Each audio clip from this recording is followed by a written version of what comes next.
Let's put 30 seconds on the clock, and we're gonna practice the rotation. Oh, what's up with that arm, Paul? Fully extend the arm.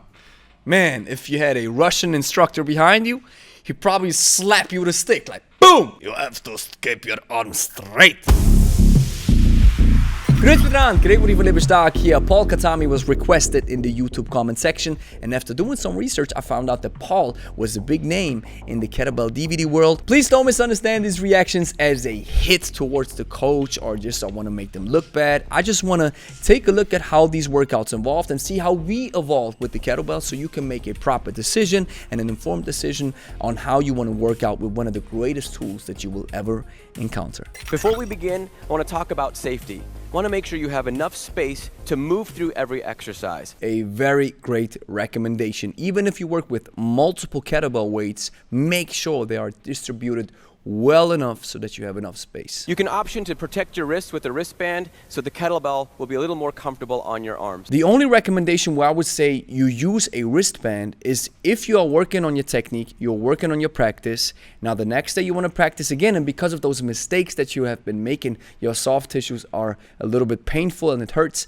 then maybe opt in for some wristbands. Other than that, get adapted to it and improve your technique. You might also want to have a towel to help dry off your hands and kettlebells in between exercises. If you have sweaty hands, what I would rather recommend is to use chalk. Important disclaimer, chalk increases friction. So that means if your technique is not safe and you're really ripping and gripping the kettlebell, it may be detrimental to your palm skin. Your single hook grip is the single hook right hand and single hook left hand. That can be very confusing with the actual hook grip that we use. A hook grip means you grab the kettlebell in the kettlebell window and the lower part of the handle connects with your forearm. That's important for the cleaning process, for the snatching process. There is a so-called hand insertion where you switch from the finger grip into a hook grip. You also have what's called a horn grip. The horn grip is if you turn the bell upside down, grabbing onto the outer handles called the horns. I've never heard about that grip before. Last grip is called a thread. In the thread, you put the bell in the right hand, slide your left hand underneath, and drop it into the body. Wow, what? Never heard about that grip. Wow. I guess I'm learning something new. It's actually a good thing if you work with descriptions when you're saying, hey, you're using now an equipment you have probably never used before, you're not familiar with it, so here are some great inputs and insights to understand the kettlebell. The only problem that I see is actually some of these descriptions I've never heard of. The next exercise is going to be the swing squat, and I'm going to demonstrate the position first. You're going to go into a modified squat, which is for your swing. Huh? Modified squat? I think he means the hinge. Well, this video is 11 years old, so maybe 11 years ago we didn't coin it or didn't use the proper term, which is called the hinge now when you use the hips only. So this will be a hinge, yet in his case, he's not using perfectly correct form because his knees are bending a little bit. And when you hinge, you push your hips back and your knees are unlocking. As you snap up, you're going to throw the bell just ahead of you, out and away.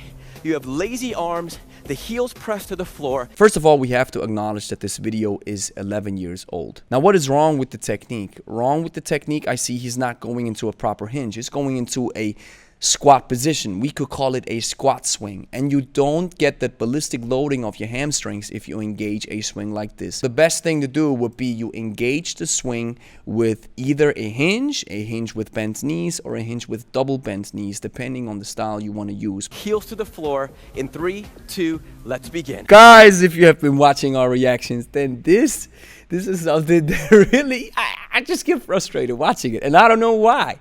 I'm asking myself even that question. Put the kettlebell in front of you, triangle position, so you don't waste your first rep and you don't have to do funny stuff like this. Whoop, and going down. Listen, with baby weights, okay. With a heavy weight, it's impossible to manage. If I were you, I'd practice swings as much as possible. They're an amazing exercise. Yes. You're going to do cardio work. 100%. Paul is right on this one. Good job. And this is what your rack looks like. The wrist is neutral. I always like to prefer the hook grip when it comes to racking the kettlebell or snatching it. Use the proper hand insertion to get the kettlebell in a nice hook grip, and you won't burn your forearm. Now, this kind of transition, you can do this with baby weights. As soon as you grab a heavier kettlebell, it's not gonna be good for you and the transition won't feel as good. Switching between sides should always be done either putting the kettlebell down, resting, or going to a backswing and switching and transitioning it properly. The circular clean looks like this. You're gonna punch the bell to the outside, circular clean right back to that rack. I just don't like it because you may put your lower spine in rotation with weights, because if you always assume that you get stronger and you use a heavier bell.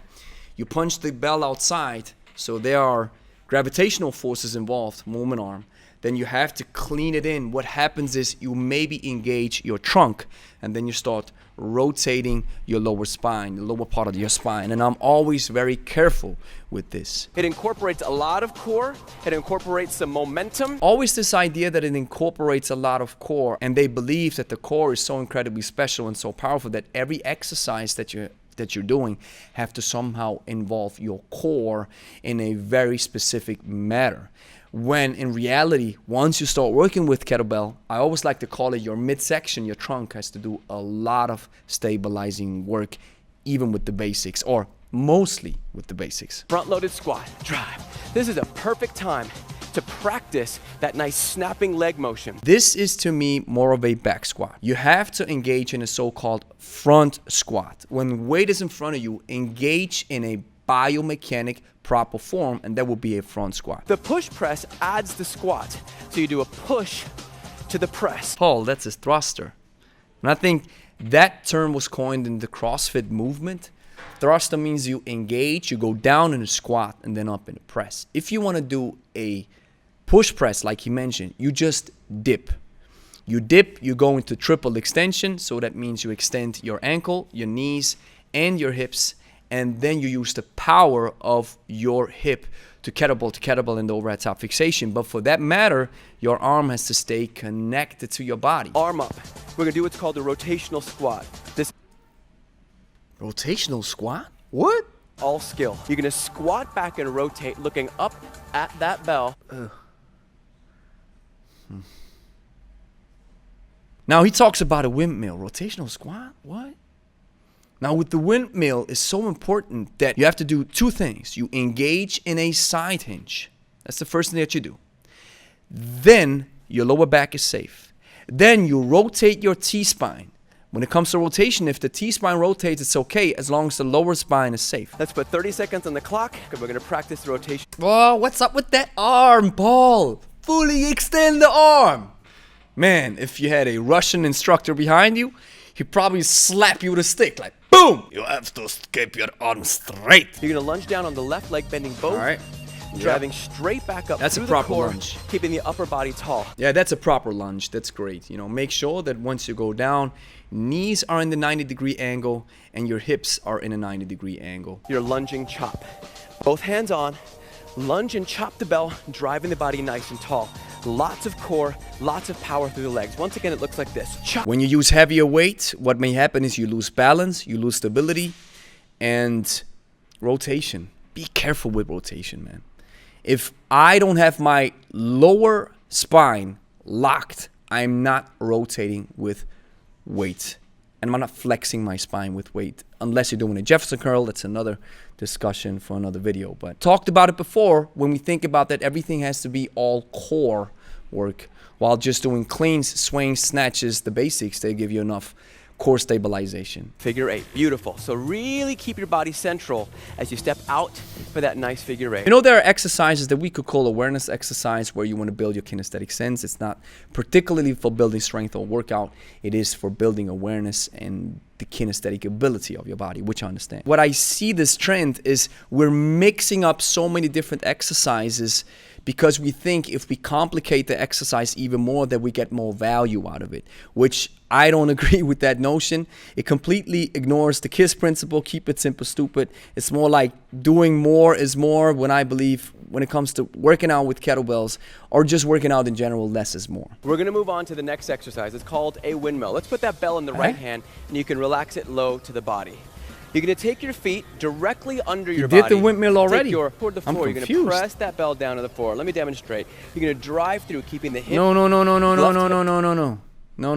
That's bending your spine. but he did the windmill before. Maybe that happens, mixing up so many ideas and hey, let's do a lateral forward behind rotational squat lunge pulse press. And that's even the lighter version where you have the kettlebell on your lower hand. It is the lighter version of the windmill. The more advanced version would be if you have it on top. From here, you're gonna take the bell over your right hip. From here, keeping the long arms, you're gonna drive that body into a chop and back each time, making sure to keep a nice core connection. Rotation with weight when it comes to your spine. Locking your lumbar spine, yes. Rotating the T-spine, okay. Don't go further than that. That's just my advice. Is here, let the momentum swing through. Imagine this with a 20 kilo. And now I get this a lot in the comments. Well, we're not using heavy weights. Well then, you know, kettlebells are designed to work with a specific weight. You can do exercises with a 2 kilogram kettlebell and it won't offer you any benefits. Your obliques will feel it. No. See, it's always core, obliques, blah. You know what gets you abs and a nice midsection? Proper nutrition. Thank you for watching. If you enjoyed the video, like it, consider subscribing if you want to see more kettlebell content. And if you're looking for a kettlebell program that builds you up from a beginner to a slowly advanced trainee in the course of about 3 months, and you maybe want to combine it with some easy to follow nutrition coaching because maybe you want to lose weight or you want to get in shape, then check out 90 Days of Kettlebells. You'll find the link in the description. 14-day free trial included.